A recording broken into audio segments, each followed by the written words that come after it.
Assalamualaikum warahmatullahi wabarakatuh. Nama saya Niknar Atira binti Muhammad. Nombor matrik 20140317 akan bentangkan subjek penyaringan kanak-kanak istimewa yang bertajuk autism. Kanak-kanak autism dapat dilihat dari segi kekurangan perkembangan bahasa, kekurangan perkembangan kemahiran sosial, tingkah laku yang terhad atau berulang. Di dalam video ini adalah merupakan salah satu contoh kanak-kanak autism yang melakukan tingkah laku berulang.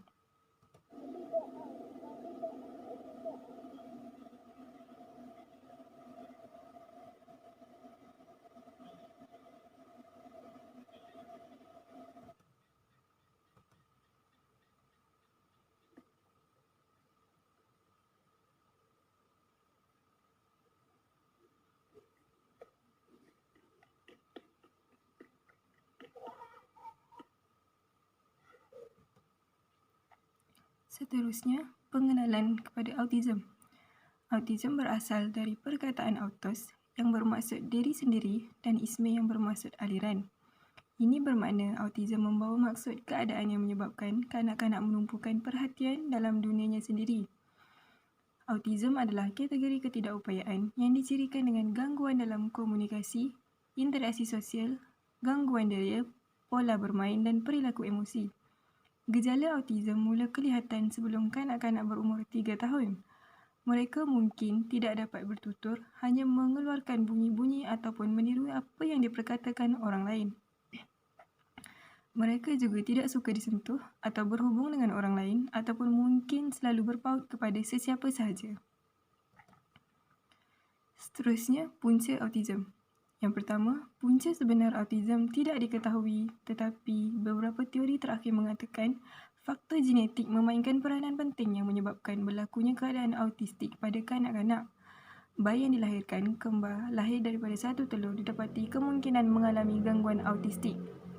Yang kedua, selain itu, pengaruh virus yang dihidapi oleh ibu semasa hamil seperti rubella, tokso, herpes, pemakanan yang tidak berzat, pendarahan, keracunan makanan juga mempengaruhi pertumbuhan sel otak yang dapat menyebabkan fungsi otak bayi yang dikandung terganggu, terutama dalam aspek fungsi pemahaman, komunikasi dan interaksi.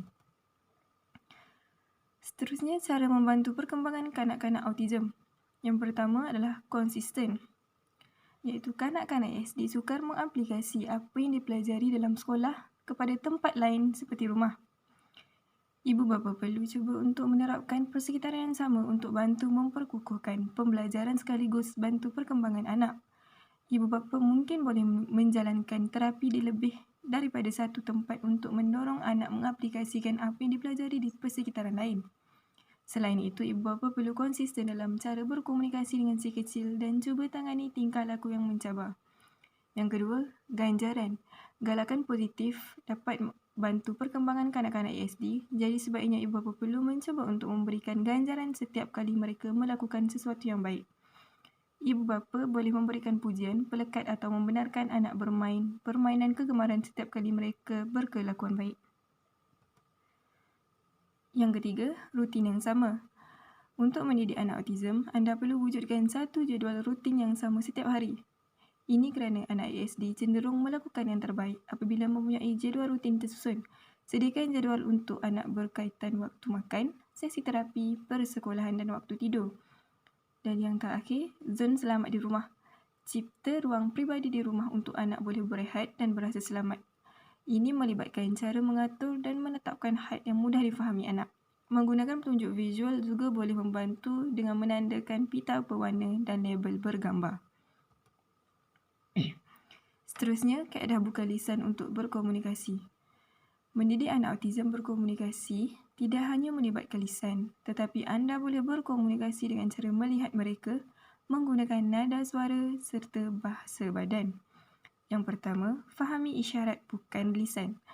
Jika anda memerhatikan si kecil, anda boleh belajar menggunakan petunjuk bukan lisan yang digunakan kanak-kanak dengan ASD berkomunikasi.